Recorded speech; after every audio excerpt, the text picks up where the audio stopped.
How are you, Becky? I'm very well, thank you. Thanks for having me in the back of your pod cab. What do you think of it so far? I mean, it's definitely got the acoustics, isn't it? I mean, realistically, it's like the perfect space, but you just wouldn't think about it, would you? Yeah, absolutely. Unfortunately, we won't be taking it to London Paddington, but we will have the pleasure to talk to you, Becky. Now, you are the Drift Queen. You're known for being on Red Bull Drift Queen, and you go around the world learning how to drift. So the first question really is, have you learned how to drift yet? I have learned how to drift. I mean, the whole journey with Red Bull Drift Queen was just crazy. The whole reason for it was to show a sport which is still quite grassroots, quite easy to get into. Like, the barriers to entry are not as high as maybe traditional motorsport.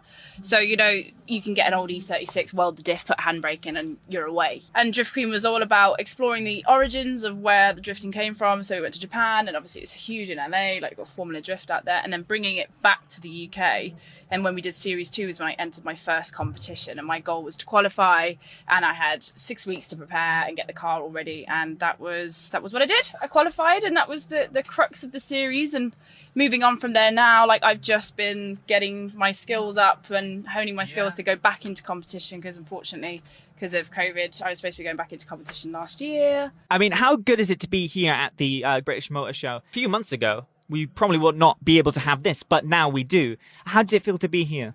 It's delightful just to be out chatting to people again. I feel like everybody was so cooped up, and as a person who, you know, lives and breathes cars is mobility, cars is freedom, cars is all of these things to us, and then to suddenly be in a position where it was like, okay, you can't go anywhere anymore, and you can't really move too far. I mean, I moved to Ireland when the lockdown came, and we had a strict 5 kilometre lockdown there, so you couldn't go beyond 5 kilometres from your house, which is, you know, about 3 miles or something.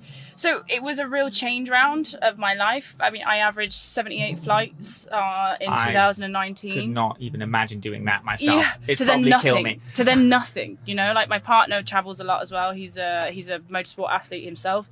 It's around 70 flights each a year to then being like completely grounded. Yeah, absolutely. So it's fantastic to be back out. It's fantastic to have shows back up, people, you know, being able to look around and just getting back to some normality.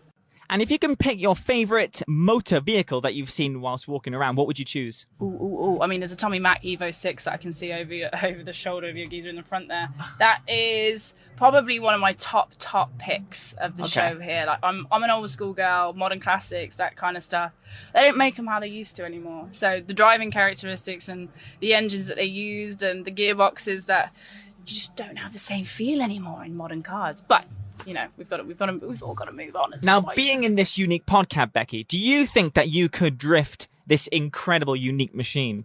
Weld the diff and I'll give her a bash, yeah. Go on. Tell me, what is the best car you've ever driven? That's a really interesting, it's twofold, okay? So if it was a new car, the AMG GT Black Series is absolutely mental. Like, it's a 700 horsepower car. It's just a race car for the road.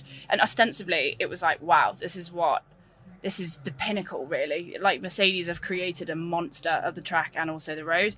And I couldn't get over how well this thing drove. Like, it had the aero on it, just everything just works so in sync. And then old school driving experience. I have a 4-speed 3.3 litre 930 911 turbo, and it is just 4 gears of fury.